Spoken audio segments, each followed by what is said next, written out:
Millionaire abandons his wife, and 5 years later finds her with a child identical to him at the bus terminal. Jack Morrison strode hurriedly through the crowded bus terminal in downtown Chicago. His designer Italian suit was immaculate, and he gripped a leather briefcase containing crucial documents to close the most important deal of his career. The noise of announcements and conversations around him faded to a distant echo as a feeling of emptiness consumed him. Everything he had achieved in his life, success, fortune, recognition, now seemed insignificant as he faced a truth that had been buried for over 10 years. Suddenly, a sight stopped him in his tracks. Sarah Foster, a woman with long brown hair, was walking while holding the hand of a boy about 10 years old. The child had piercing green eyes and messy blonde hair, a younger version of himself. Jack felt his heart begin to race, and a cold sweat ran down his back. He had left Sarah more than a decade ago, blinded by ambition and promises of a life full of luxury and power. He never knew that shortly after he left, she discovered she was pregnant. Now, before him, was what he had lost: a son. Sarah, feeling a gaze upon her, turned and her eyes met Jack's. Time seemed to stand still. Her face paled, and her hand instinctively tightened around her son's. "Mom, who's that man?" asked the boy, noticing the sudden tension. Sarah, trying to maintain her composure, responded with a trembling voice, "No one, sweetheart, come on, we'll be late." But Jack couldn't let them go. Taking a step forward, his voice hoarse with emotion, he called out, "Sarah." "Wait, please." Sarah stopped, closing her eyes for a moment as if gathering strength. She turned slowly towards Jack, protectively placing the boy behind her. "What do you want, Jack?" she asked, her voice a mixture of pain and anger. Jack, his gaze fixed on the child and could barely articulate, Is he my son?" The silence that followed was deafening. Sarah, with tears forming in her eyes, nodded almost imperceptibly. "Mom, what's he talking about?" The boy tugged at Sarah's sleeve, confused and scared. Jack took another step forward, extending a trembling hand towards the child. "Hello, I'm—" "Don't you dare!" Sarah interrupted sharply. "You have no right." "Not after all this time." The shock on Jack's face was evident. "Sarah, please, I need to talk to you, to explain." "Explain what, Jack? How you abandoned us? How you decided your career was more important than us?" Sarah struggled to keep her voice low, aware of her son and the people around them. Jack, desperate, pulled a card from his pocket. "Here, please. It's my number. Call me when you're ready to talk. I'm begging you." "Sarah." Sarah looked at the card as if it was something poisonous but finally took it. Without saying another word, she turned and quickly walked away with the boy. Jack stood there, motionless, watching as his unknown son disappeared into the crowd. The briefcase he was holding, a symbol of everything he had worked for, now seemed to weigh a ton. At that moment, his phone began to ring insistently. It was his assistant, reminding him of the important meeting he had in half an hour. Jack looked at the screen, then in the direction Sarah and the boy had disappeared, and made a decision that would change the course of his life forever. "Cancel everything," he said into the phone. "I have something much more important to attend to." With determination in his eyes, Jack Morrison took the first step on a path that would lead him to confront his past and fight for a future he never knew he wanted. Chapter 2: Secrets and Lies. Sarah Foster arrived at her modest apartment on the outskirts of the city, her mind still reeling from the unexpected encounter with Jack. Her son, Ethan, hadn't stopped asking questions during the entire ride home. "Mom, who was that man? Why were you so angry with him?" the boy persisted. Sarah sat heavily on the sofa, trying to find the right words. "Ethan, honey, it's complicated. That man is someone I knew a long time ago." Before she could say more, the door opened and in walked Mike, Sarah's current husband, and the man Ethan had known all his life as his father. "Hey, family," Mike exclaimed cheerfully, but his smile faded when he saw Sarah's worried expression. "What's wrong, honey? You look like you've seen a ghost." Sarah glanced at Ethan and then at Mike, feeling the weight of the secrets she had kept for so long. "Mike, we need to talk. In private." Meanwhile, on the other side of the city, Jack found himself in his luxurious penthouse, pacing back and forth like a caged lion. His assistant, Lisa, watched him with concern. "Mr. Morrison, are you sure you want to cancel the meeting with the investors? This deal could mean millions for the company." Jack stopped and looked out the window towards the city skyline. "There are more important things than money, Lisa. I just discovered I have a son." Lisa stifled a gasp. "A son? But how is that possible?" "It's a long story," Jack sighed, "one that begins with the biggest mistake of my life." Back in Sarah's apartment, Mike listened in shock as she revealed the truth about Ethan's biological father. "Are you telling me I've raised another man's son for 10 years? Mike's voice trembled with disbelief and pain. Sarah, with tears in her eyes, pleaded, "Mike, please, understand. When I met you, I was alone and scared. You gave Ethan a father's love. You are his father in every way that matters." Mike stood up, his face a mask of confusion and betrayal. "I need air. I can't process this right now." As he left the apartment, Ethan, who had been eavesdropping, entered the room with eyes full of tears. "Mom, doesn't Dad love me anymore?" he asked, his voice trembling. Sarah hugged her son tightly. "No, my love, Dad loves you more than anything in the world. It's just that things are complicated right now." In his office, Jack began a frantic investigation. Using his connections and resources, he soon discovered more about Sarah and Ethan's life. He learned about Sarah's marriage to Mike, about the school Ethan attended, his hobbies and likes. But what impacted him most was discovering that Ethan had a congenital heart condition that required constant medical attention. Jack's heart clenched at the thought of all he had missed, how he hadn't been there for his son when he needed him most. Determined to make things right, Jack made a decision. He called his lawyer. "I need you to prepare everything. I'm going to claim my rights as a father." The lawyer, surprised, Baz warned, "Mr. Morrison, you must consider the implications. This could turn into a very public legal battle. Your reputation, your company." "I don't care," Jack interrupted. "I've made many mistakes in my life, but I'm not going to make the mistake of abandoning my son for a second time." As night fell over Chicago, 4 tormented souls struggled with the consequences of long-kept secrets and past decisions.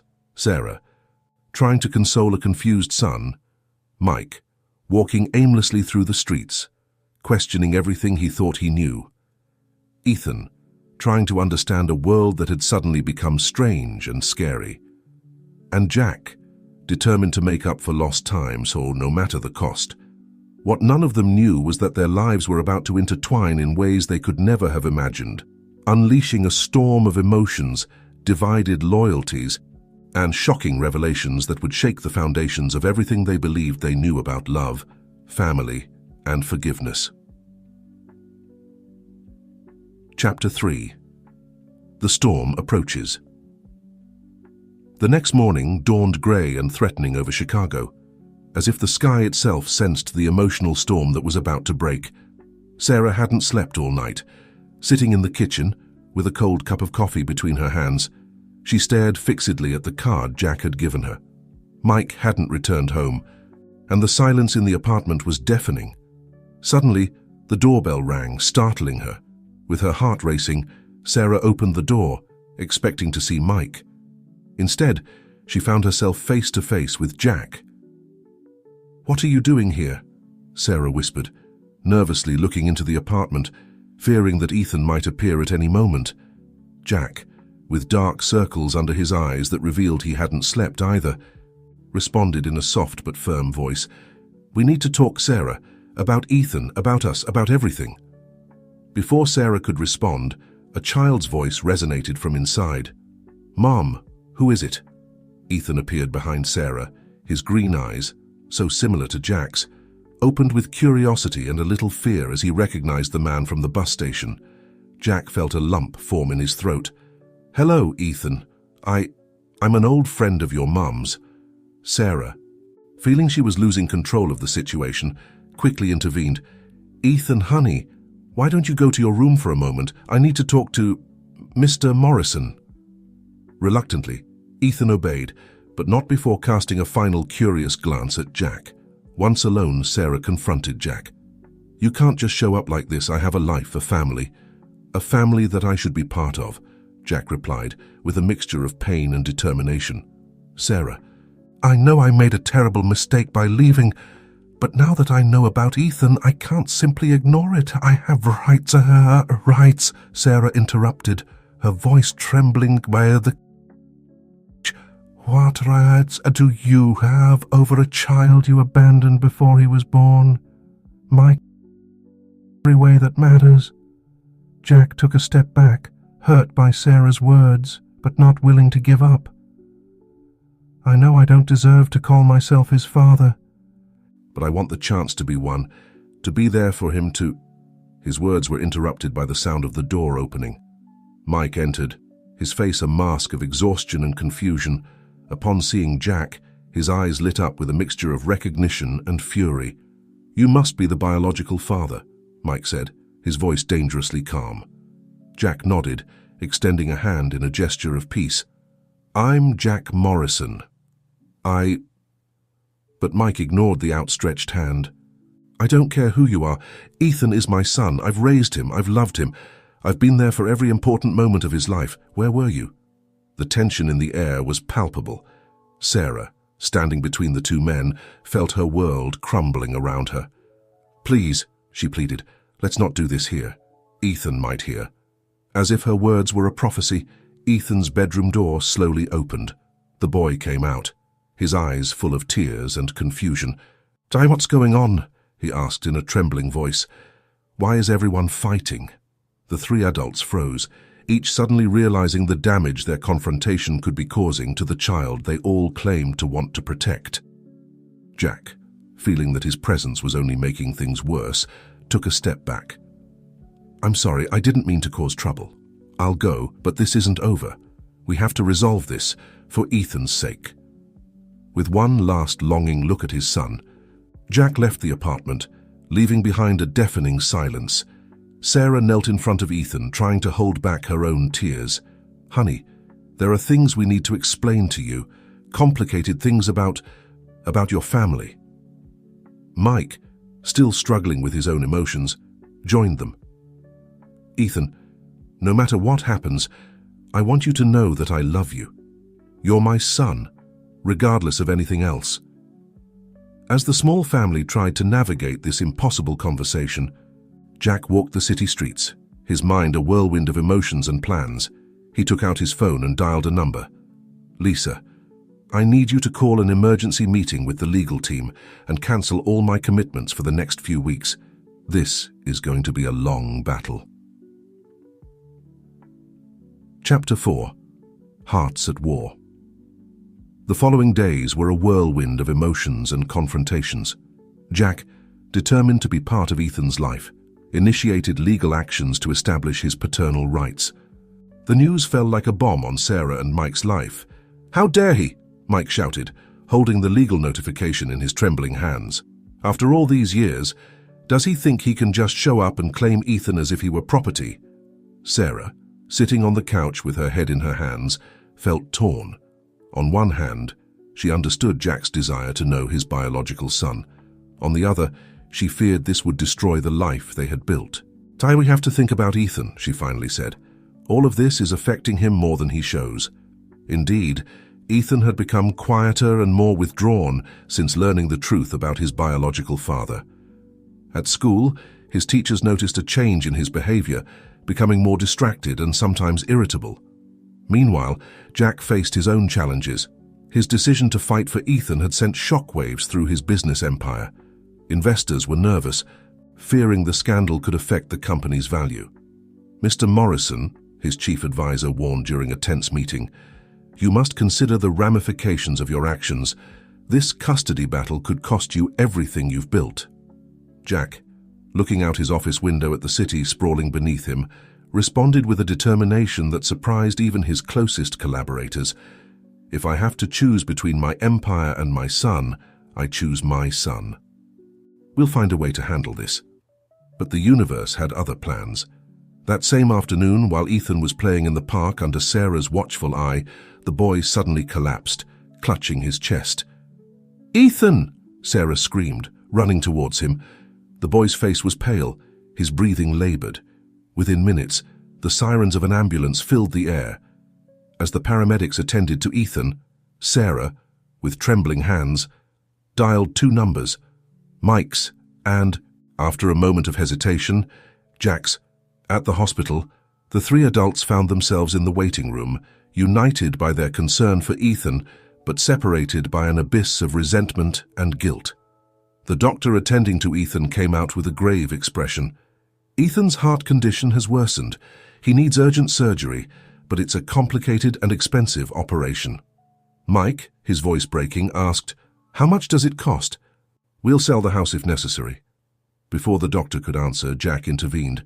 "I'll take care of all the expenses, whatever is necessary to save my son." The word "my" didn't go unnoticed by Mike, who turned to Jack with barely contained fury.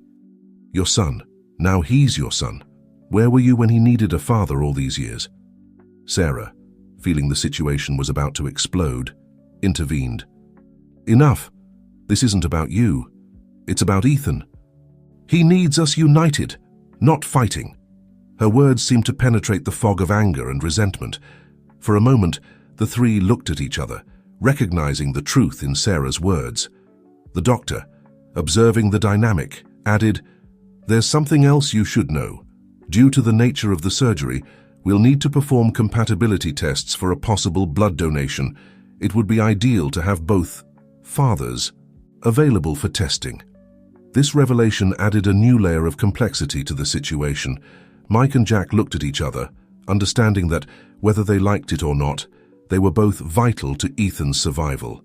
As the doctor withdrew, leaving the 3 adults in a silence charged with emotions, Sarah looked at both men and said firmly, "For Ethan's sake, we have to find a way to work together.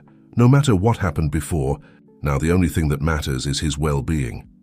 Mike and Jack, still reluctant but aware of the gravity of the situation, nodded slowly. At that moment, faced with the possibility of losing Ethan, legal battles and personal grudges seemed insignificant.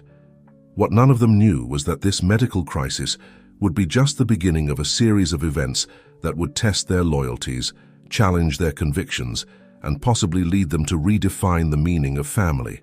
Chapter 5: Hidden Truths. The days in the hospital became a tense truce between Mike and Jack, with Sarah as a reluctant mediator. Ethan, oblivious to much of the adult drama, struggled with his own confusion and fear about the impending surgery. One afternoon, while Mike had gone home to fetch clean clothes for Ethan, Jack found himself alone with the boy for the first time. Nervous, he sat down next to the hospital bed. "Hey, champ," he said softly. "How are you feeling today?" Ethan looked at him with a mixture of curiosity and apprehension. "I'm scared," he admitted. "Does the surgery hurt a lot?" Jack's heart clenched at the vulnerability in his son's voice. "The doctors are very good at what they do. They'll put you in a deep sleep. And when you wake up, you'll be on your way to feeling much better." There was a moment of silence before Ethan asked, "Is it true that you're my dad? My other dad?" "I mean," Jack felt a lump in his throat. "Yes, it's true. But I want you to know that Mike is your father in all the ways that matter. He has loved and cared for you your whole life." "Then why weren't you here?" The question, simple and direct, hit Jack like a punch. "I made a very big mistake," he answered honestly. "I was scared and selfish. But I want you to know that, if you give me the chance, I'd like to be part of your life. Not to replace Mike, but to love you too." Before Ethan could respond, Sarah entered the room. Seeing the scene, she stopped, unsure how to proceed. "Mom," Ethan called, "did you know Jack wants to be my friend?" Sarah looked at Jack, surprised by the approach he had taken. "Is that true?" Jack nodded. "If Ethan allows it, I'd like to be part of his life in whatever way he's comfortable with." This moment of understanding was interrupted by the arrival of Dr. Thompson, Ethan's cardiologist. His expression was grave. "I need to speak with you," he said, looking at Sarah and Jack. "In private." In the doctor's office, Dr. Thompson gave them the news that would change everything. "We've completed the compatibility tests for blood donation," he began, "and we've discovered something unexpected." Sarah and Jack exchanged worried looks. "According to our analysis," the doctor continued, "Mr. Morrison is not Ethan's biological father." The silence that followed was deafening. Sarah staggered, clutching the edge of the desk to keep herself upright. "But that's impossible," she mumbled. There has to be a mistake." Jack, pale as a ghost, looked at the doctor. "Are you sure? Couldn't it be an error in the tests?" Dr. Thompson shook his head. "We've repeated the tests several times to be sure. There's no doubt." Sarah, with tears in her eyes, looked at Jack. "I swear I don't understand. There was never anyone else." Jack, still in shock, nodded slowly.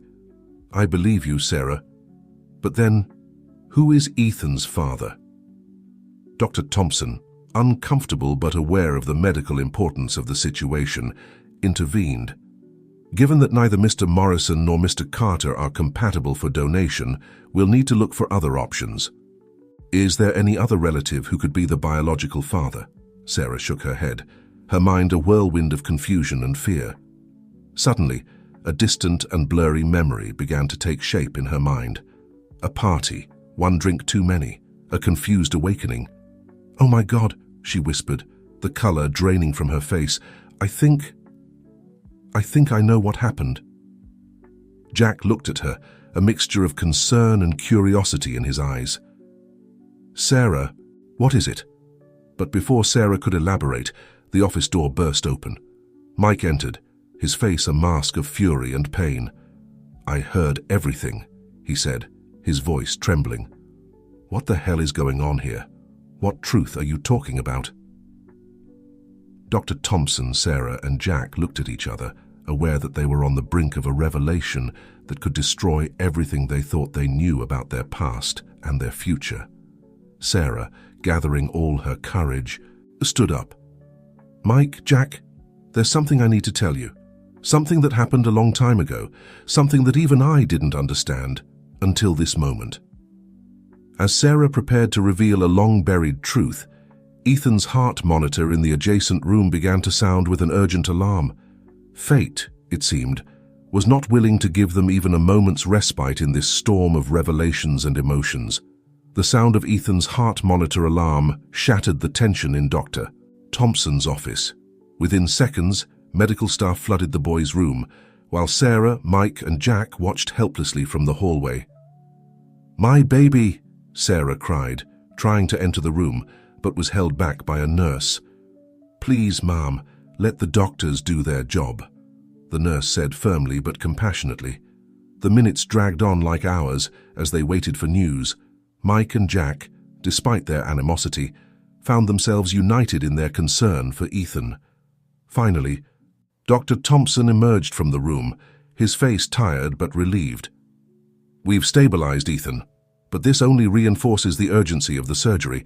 We need to find a compatible donor as soon as possible." Sarah, wiping away tears, nodded. I think I know who Ethan's father might be."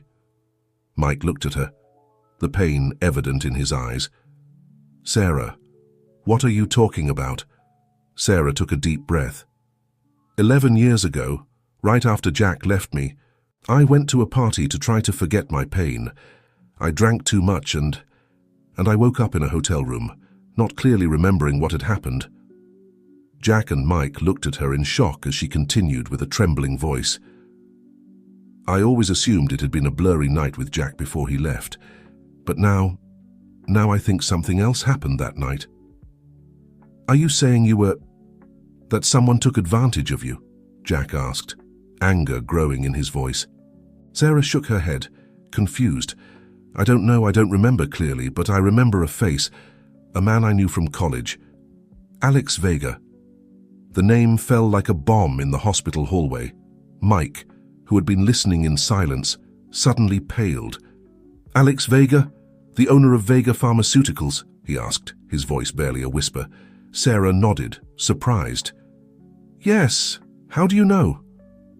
Mike ran a hand over his face, visibly disturbed. Vega Pharmaceuticals is one of the main drug suppliers for this hospital. In fact, the experimental treatment that the doctors want to use for Ethan, it's one of their products. Dr. Thompson, who had been listening to the conversation, intervened. This could be crucial for Ethan's treatment. If Mr. Vega is truly the biological father, he could be compatible for the donation we need. Jack, who had been processing all this information in silence, finally spoke. Had we have to find him? For Ethan? Sarah looked at the two men who had been part of her life in such different ways. I can't face him alone. Not after all these years. Mike, despite the pain and confusion he felt, took Sarah's hand. You're not alone. We're in this together, for Ethan. Jack nodded in agreement. I'll use my contacts to locate Vega. We'll bring him here, whether he wants to or not. As the trio prepared to face this new and shocking reality, a familiar figure appeared at the end of the hallway. Lisa, Jack's assistant, approached with a look of concern. Mr. Morrison, she said, her voice low and urgent. There's something you need to know. I've been investigating as you asked, and I've discovered something about Alex Vega that could complicate things even more. Jack, Sarah, and Mike looked at each other, aware that they were about to dive even deeper into a labyrinth of secrets and lies. But with Ethan's life at stake, they knew they had no choice but to move forward, no matter how painful the truths they might uncover. Speak, Lisa, Jack said, bracing himself for the worst. What have you discovered about Vega? Lisa looked nervously around before responding in a low voice. Sir, Alex Vega isn't just the owner of Vega Pharmaceuticals. He's also your half-brother. The silence that followed was deafening. Jack felt the ground move beneath his feet, while Sarah and Mike looked at him with a mixture of shock and confusion. My half-brother, Jack stammered. But that would mean that Ethan is your nephew, Sarah completed, her voice barely a whisper. The revelation fell on them like an avalanche, restructuring everything they thought they knew about their relationships and the past. As they processed this new information, Ethan's monitor sounded again, reminding them that no matter how complicated the situation became, the boy's life was still hanging by a thread. With renewed determination, Jack straightened up. It doesn't matter who Vega is or how he's related to me. What matters is saving Ethan. We're going to find him and get that donation, whatever it takes. As the group prepared to face this new challenge, none of them could imagine the even more shocking revelations that awaited them, nor how these hidden truths would change their lives forever. Chapter 7. Blood Ties. The search for Alex Vega became a race against time. Jack used all his contacts and resources to locate his newly discovered half-brother, while Sarah and Mike took turns staying with Ethan, whose condition remained precarious. Finally, after days of frantic searching, Lisa burst into the hospital room with news. "We've found him," she announced, breathless. "Alex Vega is at a medical conference in Miami. We can have a private jet ready in an hour to go get him." Jack nodded, his face a mask of determination. "I'll go. I have to face him face to face." Sarah stood up. "I'm coming with you. I need answers as much as you do." Mike, although visibly uncomfortable, nodded. "I'll stay with Ethan. Bring him back, no matter what it costs." As Jack and Sarah prepared to leave, Dr. Thompson entered with a grave expression. "Our time is running out. Ethan's condition is worsening. We need that donation in the next 48 hours or—" He didn't need to finish the sentence. They all understood what was at stake. Hours later, Jack and Sarah found themselves at the luxurious Miami hotel where the medical conference was being held. After convincing the hotel staff, they finally found themselves in front of Alex Vega's suite. Jack knocked on the door, his heart pounding. After a moment that seemed like an eternity, the door opened. Alex Vega was a distinguished-looking man, with the same dark hair and penetrating eyes as Jack. Upon seeing them, his face went from confusion to recognition, and then to shock. "Sarah," he said, his voice barely a whisper. Then, looking at Jack, he added, "And you must be Jack Morrison. I've followed your career." brother. Jack, taken aback by the immediate recognition, took a moment to respond. "Has, we need to talk, Alex. It's about—" "The boy," Alex interrupted, his voice laden with emotion. "I know all about Ethan." Sarah stepped forward, her eyes full of confusion and pain. "How? Have you known all this time?" Alex invited them in, his face a mixture of guilt and resignation. "Sit down, please. It's time you knew the whole truth." Once inside, Alex began his story. "That night, 11 years ago, it wasn't an accident, Sarah. I had been watching you since college. I was always in love with you, but I never had the courage to tell you." Sarah brought a hand to her mouth, horrified. Jack clenched his fists, struggling to contain his anger. Alex continued, his voice breaking with emotion. "When I found out Jack had left you, I saw my opportunity. I followed you to that party and I took advantage of the situation. What I did is unforgivable. I know." "Why didn't you say anything all these years?" Jack demanded, his voice trembling with rage. Alex lowered his gaze. "At first, it was cowardice. Then, when I found out about the pregnancy, I panicked. I used my connections to keep myself informed about Ethan to make sure he was okay. Even the experimental treatment," Sarah interrupted, suddenly understanding. "You developed it for him, didn't you?" Alex nodded. "Yes, I've dedicated my life to creating a treatment that could save him, hoping somehow to make up for the damage I had caused." Jack stood up, unable to contain his fury any longer. "Make up for it? You think that makes up for what you did to Sarah? What you've done to all of us?" Sarah, however, had other more urgent concerns. "Ethan needs you, Alex. He's dying. He needs a compatible blood donation, and you're his only hope." Alex's face transformed into a mask of pain and conflict. There's something else you need to know, something that changes everything." Jack and Sarah looked at each other, wondering what other bomb was about to drop on them. Alex took a deep breath before continuing. "Ethan. Ethan is not my biological son." The silence that followed was deafening. Sarah staggered, leaning on the back of a chair to keep from falling. "What are you saying?" Jack asked, his voice barely a whisper. Alex, with tears in his eyes, explained, "That night, at the party, I wasn't the only one who was with you, Sarah. There was someone else, someone who had also been watching you from the shadows for years." Sarah, pale as a ghost, could barely articulate. "Who?" Alex looked directly at Jack before answering. "Our father, Sarah. Jackson, my father. He is Ethan's true biological father."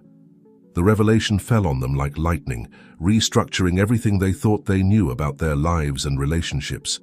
Jack collapsed into a chair, overwhelmed by the magnitude of what they had just discovered. Sarah, struggling to process this new information, looked at Alex with a mixture of horror and desperation. "But then, who can save Ethan?" Alex, with a determined expression, responded, "I can. Despite not being his biological father, I am his uncle, and I've spent the last years developing a treatment specifically for his condition. Let's go back to Chicago immediately. There's no time to lose." As they prepared to return, each of them knew that nothing would ever be the same. The revealed truths had shaken the foundations of their lives, but they had also opened the door to a possible salvation for Ethan. With time against them, and a labyrinth of emotions and secrets to navigate, the group rushed to the airport, aware that the real challenge was just beginning. The fight for Ethan's life was about to enter its most critical phase, and with it, the future of everyone involved hung by a thread. Jack's private jet cut through the night sky, carrying aboard a group of people united by a devastating secret and a desperate mission. Sarah looked out the window, her mind a whirlwind of conflicting emotions. Jack, seated across from her, kept his eyes closed, as if trying to wake up from a nightmare. Alex, for his part, worked frantically on his laptop, reviewing medical data and protocols. "We'll be landing in 20 minutes, the pilot announced over the intercom. Sarah turned to Alex. "Are you sure your treatment will work?" Alex looked up from his computer, his eyes tired but determined. "I've dedicated my life to developing it. It's Ethan's best chance." Jack opened his eyes, his gaze fixed on his newly discovered half-brother. "Why? Why do all this if you knew you weren't the father?" Alex sighed deeply. "At first, it was out of guilt. But over time, I realized that, even though he wasn't my biological son, I loved him as if he were. I wanted to protect him, to save him." The silence that followed was interrupted by the sound of Sarah's phone. It was Mike. "Sarah," his voice sounded urgent, "the doctors say Ethan is getting worse. They need to start the treatment in the next few hours or—" "We're arriving," Sarah interrupted, struggling to keep calm. "Tell them to hold on a little longer." As the plane began its descent, Jack leaned towards Sarah. "What are we going to tell Mike? Ethan?" Sarah closed her eyes, the weight of the truth crushing her. "I don't know. How do you explain to a child that his grandfather is actually his father, that his whole life has been a lie?" "Not his whole life," Alex gently corrected. "The love that all of you have given him, that's real." The landing and the trip to the hospital passed in a blur of movement and anxiety. Upon arrival, they found Mike pacing nervously outside Ethan's room. "Did you bring him?" he asked, before noticing Alex's presence. His eyes narrowed with suspicion. "Who is he?" Sarah took Mike's hand. "It's a long story. The important thing is that he's here to help Ethan." Before they could explain further, Dr. Thompson appeared, his face a mask of professional concern. "Mr. Vega, thank you for coming. We need to start the treatment immediately." Alex nodded, following the doctor to the laboratory. Jack, Sarah, and Mike were left behind, the weight of unrevealed secrets hanging between them. "What aren't you telling me?" Mike asked, his voice tense. Sarah and Jack exchanged looks, knowing they couldn't hide the truth much longer. "Mike," Sarah began, her voice trembling, "there's something you need to know. About Ethan, about his real father." As Sarah and Jack revealed the truth to Mike, Alex worked frantically with the medical team to prepare the treatment. The hours passed, each minute crucial in the fight for Ethan's life. In the waiting room, Mike collapsed into a chair, overwhelmed by the revelations. All this time, how could this happen? Jack, feeling equally lost, responded, "None of us knew, but what matters now is Ethan." Suddenly, a commotion in the hallway caught their attention. An older man, distinguished-looking and authoritative, was advancing towards them, followed by a retinue of bodyguards. Jack stood up, recognizing him instantly. "Father," he said, his voice a mixture of shock and contained rage. The man, William Morrison, patriarch of the family and, as they now knew, Ethan's biological father, looked at them all with an indecipherable expression. "I've come for my grandson," he declared, his voice resonating in the hallway. "Or should I say my son?" Sarah stood up, confronting the man who had destroyed so many lives. "You have no right to be here. Not after what you did." William looked at her with a mixture of arrogance and something that could have been remorse. "I have every right. I'm the only one who can save Ethan now." Before anyone could respond, Alex came running from the laboratory, his face pale. "The treatment. It's not working as we expected. We need a compatible donor immediately." All eyes turned to William, who smiled with a mixture of triumph and sadness. "As I said, I'm the only one who can save him, but I have my conditions." The group suddenly found themselves at an impossible moral crossroads. Ethan's life hung by a thread, and the man who could save him was the same one who had caused so much pain and destruction. As Ethan's heart monitor emitted increasingly erratic beeps, the tension in the hospital hallway reached its peak. The decisions they would make in the next few hours would not only determine Ethan's fate, but would also redefine forever the meaning of family, forgiveness, and redemption for everyone involved. Chapter 9. The Price of Forgiveness. The silence that followed William Morrison's words was deafening. Sarah, Jack, Mike, and Alex looked at the patriarch with a mixture of desperation and revulsion. Ethan's life hung by a thread, and the man who could save him was the same one who had caused so much pain. "What conditions?" Jack finally asked. his voice tense. William looked around, his eyes stopping on each of those present. I want Ethan to bear the Morrison name, to be publicly recognized as my son and heir. Sarah stepped forward, fury evident on her face. How dare you? After what you did, you think you can just claim Ethan as if he were property? It's the only way, William replied, his voice cold and calculating. Either you accept my terms or I leave, and with it the only chance to save Ethan. Mike, who had remained silent, processing everything he had discovered, finally spoke. You can't do this. Ethan is my son. I've raised him. I've loved him. But he's not your blood, William interrupted. And right now, my blood is the only thing that can save him. Alex, desperate about Ethan's medical situation, intervened. Ike, we don't have time for this. Every minute that passes, Ethan gets weaker. We need to make a decision now. Jack looked at Sarah, seeing the conflict in her eyes. Sarah, I know it's an impossible decision, but I know, she said, tears running down her cheeks. For Ethan, we'll do whatever is necessary for Ethan. With a heavy heart, Sarah turned to William. We accept your terms, but with one condition of our own. You will have no contact with Ethan unless he wishes it when he comes of age. William considered the proposal for a moment before nodding. I accept. Now, let's proceed with this procedure. As William was taken to the laboratory to prepare for the donation, the rest of the group remained in the hallway, the weight of their decision falling upon them.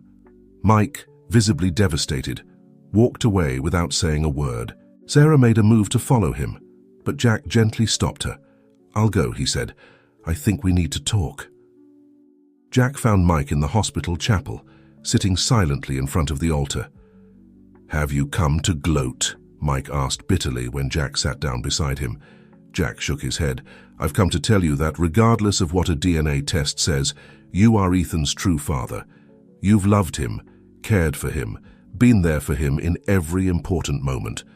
That's what really matters. Mike looked at him, surprised. Why are you telling me this? Because it's the truth, Jack replied.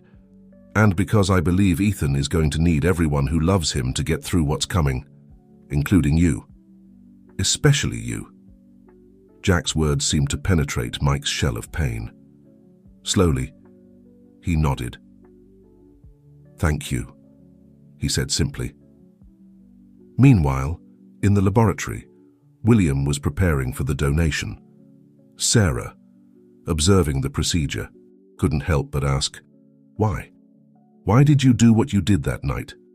William, for the first time, showed a crack in his facade of coldness. Because I was jealous.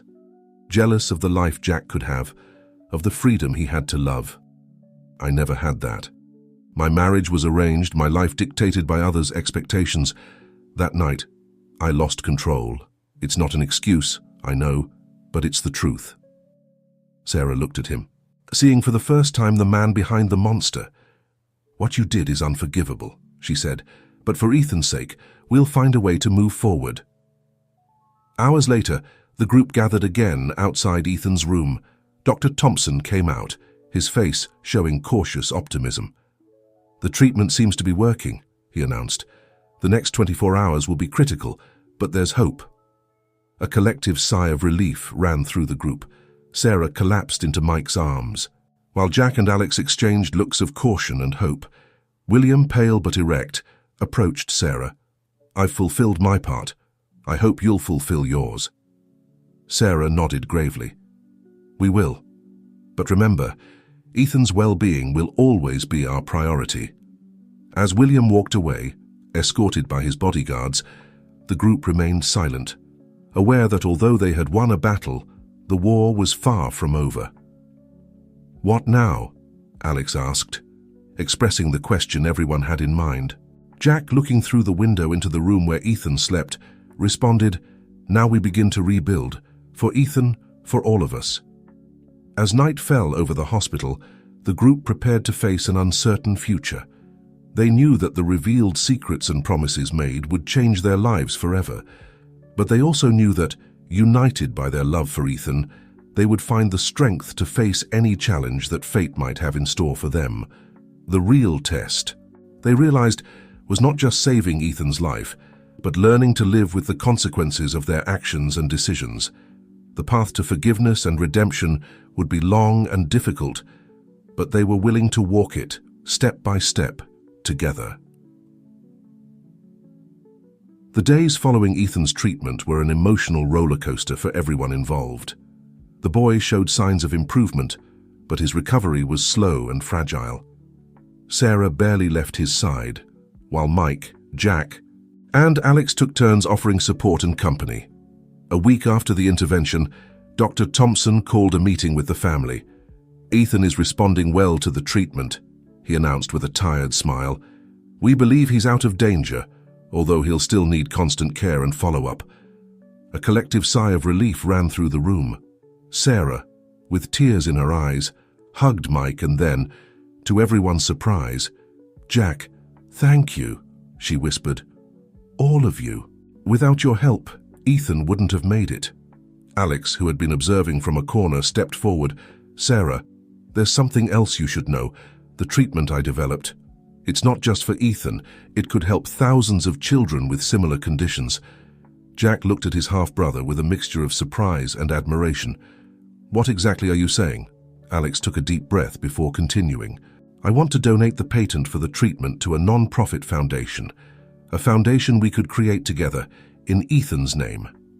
The proposal fell like a bomb in the room. Mike was the first to break the silence. "Why would you do something like that? It must be worth millions." Alex smiled sadly. "Because it's the right thing to do. Because I want something good to come out of this whole situation. And because I want to be part of Ethan's life, in whatever way possible." Sarah and Jack exchanged glances, silently communicating before Sarah spoke. "I think it's a wonderful idea," she said softly. "Ethan would be proud to know his experience is helping other children." Jack nodded in agreement. "I can help with the legal and financial aspects of the foundation. We could do something really important here." As they discussed the details of the foundation, Mike remained silent, his face a mask of contained emotions. Finally, he stood up and left the room without saying a word. Sarah made a move to follow him, but Jack gently stopped her. "Let me talk to him," he said, before going after Mike. He found Mike on the hospital roof, looking out at the city skyline. "It's too much, isn't it?" Jack asked, approaching. Mike nodded without turning. "My whole life, everything I thought I knew about my family, about myself, has crumbled in a matter of days." Jack stood beside him, sharing the view. "I know, but Mike, none of this changes who you are to Ethan. You're still his father in all the ways that matter." Mike finally turned to look at Jack, his eyes bright with unshed tears. "How can you say that? You, Alex, even William.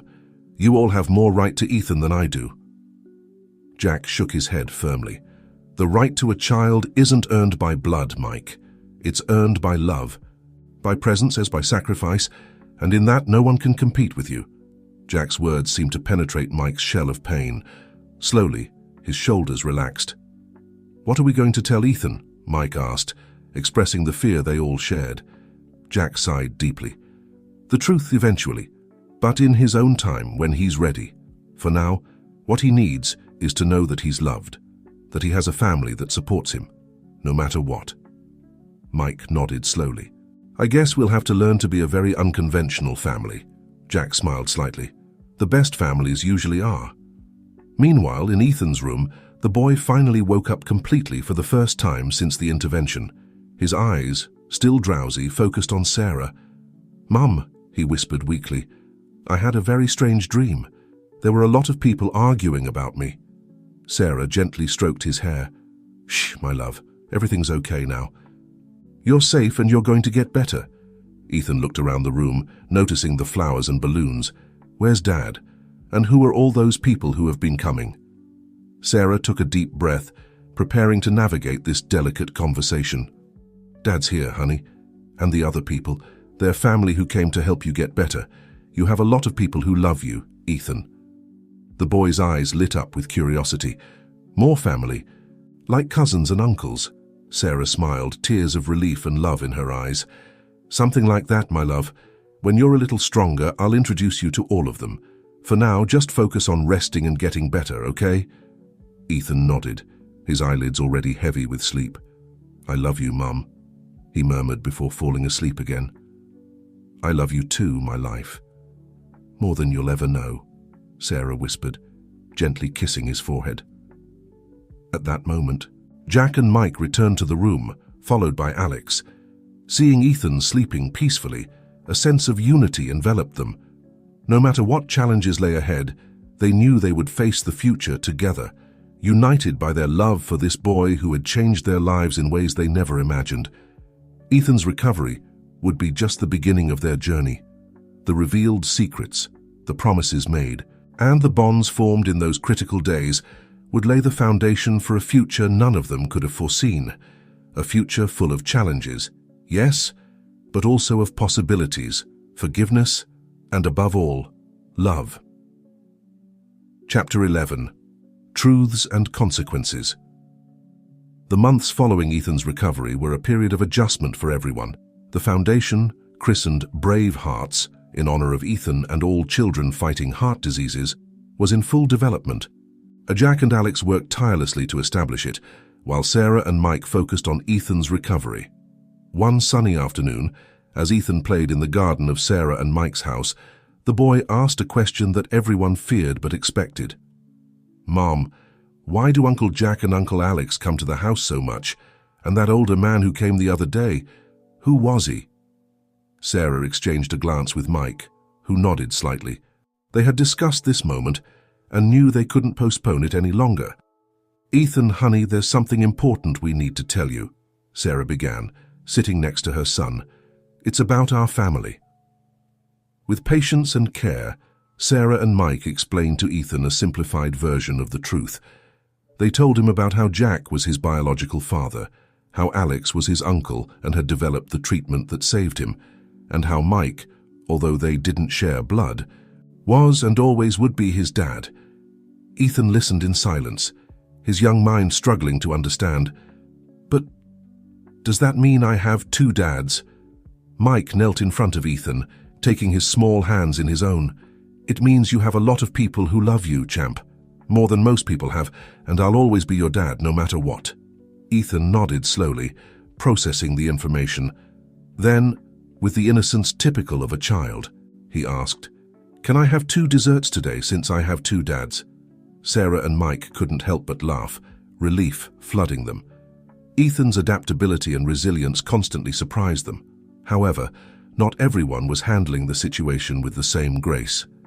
William Morrison, true to his word, had kept his distance, but his influence was felt in every aspect of their lives. The press had begun to speculate about the Morrisons' sudden interest in medical charity, and rumors about a secret heir began to circulate. One night, as Jack worked late at the Foundation's office, he received an unexpected visit from his father. "Impressive, what you've accomplished here," William said, observing the plans and documents scattered across the desk. Jack visibly tensed. "What do you want, father?" William sat down across from his son, his face a mask of calm. "I want to meet my grandson, my son, properly this time." Jack felt anger growing inside him. "We agreed you wouldn't have contact with Ethan until he was of age and wanted it." "Circumstances have changed," William replied coldly. "The press is asking questions. We need to control the narrative before it gets out of hand." "The narrative?" Jack almost shouted. "This isn't one of your businesses, father. We're talking about a child's life." William stood up, his voice laden with authority. "A child who carries my blood, my legacy. You can't keep me away forever, Jack. Sooner or later, the truth will come out." As William left the office, Jack stood looking out the window, aware that the fragile peace they had built was about to be challenged once again. The next day, Jack called an urgent meeting with Sarah, Mike, and Alex. He told them about William's visit and his demands. "We can't let him near Ethan," Mike said, his voice trembling with contained rage. Sarah, always the voice of reason, intervened. "But we can't keep this secret forever either. If the press is investigating, it's only a matter of time before they discover something." Alex, who had remained silent, finally spoke. Maybe Maybe we should consider telling our story on our own terms." Everyone looked at him in surprise. "Think about it," Alex continued. "We could use the media attention to promote the foundation, to talk about the importance of medical research and family support. We could turn this situation into something positive." Jack nodded slowly. "It makes sense. But what about Ethan? How do we protect him from all this?" "We protect him by staying united," Sarah responded firmly, "by being honest with him and with each other, by showing him that, no matter how complicated our situation is, our love and family are the most important things." As they discussed the details of how to handle the situation, one thing became clear. The life they had known was about to change dramatically once again. The decision they would make would not only affect their lives, but also Ethan's future, and the legacy they would leave through the foundation. With the weight of these decisions on their shoulders, the group prepared to face their greatest challenge yet, presenting their truth to the world and, in doing so, redefining the meaning of family in everyone's eyes. The following days were a whirlwind of preparations. Jack, Sarah, Mike, and Alex worked tirelessly to prepare a communication strategy that would protect Ethan while telling their story to the world. They decided to organize a press conference at the headquarters of the newly formed Brave Hearts Foundation. The morning of the conference, the tension was palpable. Ethan, aware that something important was happening, approached Sarah as she was getting ready. "Mom, are you sad?" he asked, his green eyes full of concern. Sarah knelt in front of her son, gently caressing his cheek. "No, my love, I'm a little nervous, that's all. Today we're going to tell our story to a lot of people." "Our story?" Ethan tilted his head, curious. "Yes, honey. About how our family is special and different, about how so many people love you and how that helped you get better." Ethan seemed to reflect for a moment before smiling. "Can I help tell the story?" Sarah felt her heart swell with pride and love. "Of course you can, my brave boy. Together, okay?" Meanwhile, in another room, Jack and Mike were having a tense conversation. "I'm not sure I can do this," Mike admitted, running a hand through his hair in frustration. "Just stand in front of all those cameras and admit that you're the best father Ethan could have," Jack interrupted. "Mike, listen to me. You are his father in all the ways that matter.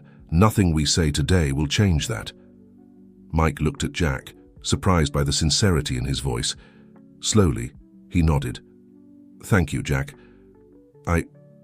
I think I finally understand why Sarah fell in love with you once."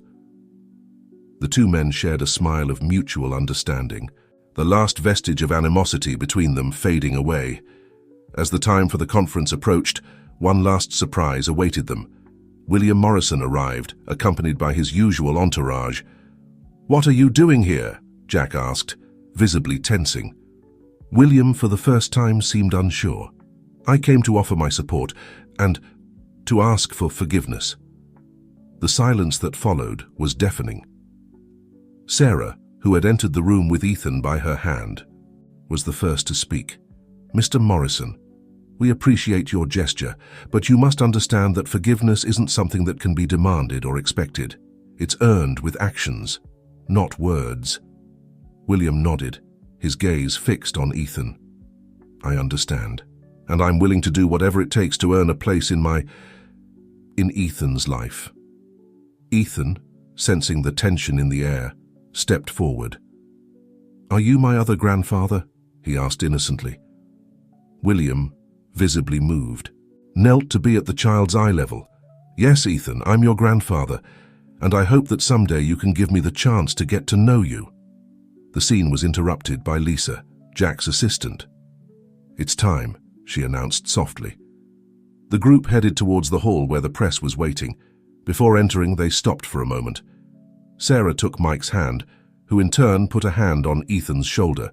Jack and Alex flanked the group, with William a few steps behind, respecting their space.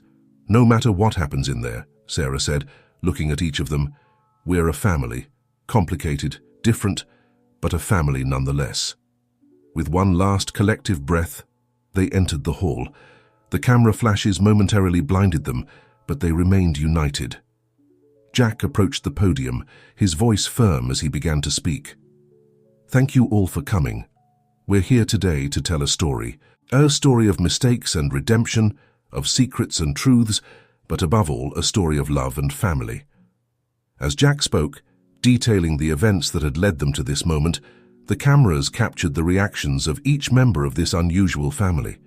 The determination in Sarah's eyes, the pride in Mike's posture, the calm on Alex's face, and the mixture of remorse and hope in William's expression. But it was Ethan who stole the show. When it was his turn to speak, he approached the microphone without fear. "I don't understand everything that happened," he said with the honesty typical of a child. "But I know I have a lot of people who love me. I have 2 dads, an uncle who saved my life, and now a new grandfather, and my mum, who's the best in the world. I think that makes me very lucky." His words provoked laughter and tears among those present. At that moment, in front of the cameras and the world, the true essence of this family was exposed, imperfect, complicated, but united by unconditional love. The press conference marked a before and after in their lives. The headlines the next day ranged from "Unconventional Family Revolutionizes Medical Research" to "The Morrisons, Secret Heir, a Story of Redemption." In the months and years that followed, the Brave Hearts Foundation grew to become a world reference in research and treatment of childhood heart diseases. Jack and Alex led the expansion, using their connections and resources to make a real difference in the lives of thousands of children. Sarah and Mike maintained their relationship, strengthened by the trials they had faced together. Jack found his place as a constant presence in Ethan's life, always respecting Mike's primary role as father. William, true to his word, worked tirelessly to earn a place in Ethan's life and repair his relationships with Jack and Alex. Over time, he became a loving grandfather and an invaluable ally for the foundation. Ethan grew up surrounded by love and support, facing the challenges of his medical condition with courage and optimism. His story inspired many, becoming a symbol of hope for other families facing difficult situations. Years later, at the celebration of the 10th anniversary of the Brave Hearts Foundation, the family gathered again. As they watched Ethan, now a healthy and happy teenager, give a speech about the importance of family and unconditional love, each reflected on the path they had traveled. They had begun as strangers united by secrets and lies, but through forgiveness, understanding, and unbreakable love, they had become a true family. A family that had learned that the strongest bonds are not always those of blood, but those forged through trials and time. And so, in that moment of triumph and reflection, they understood that the real miracle had not just been Ethan's recovery, but the way their story had transformed their lives and those of so many others. They had paid the price of forgiveness, and in return, they had gained something invaluable: a family united by love, truth, and hope for a bright future.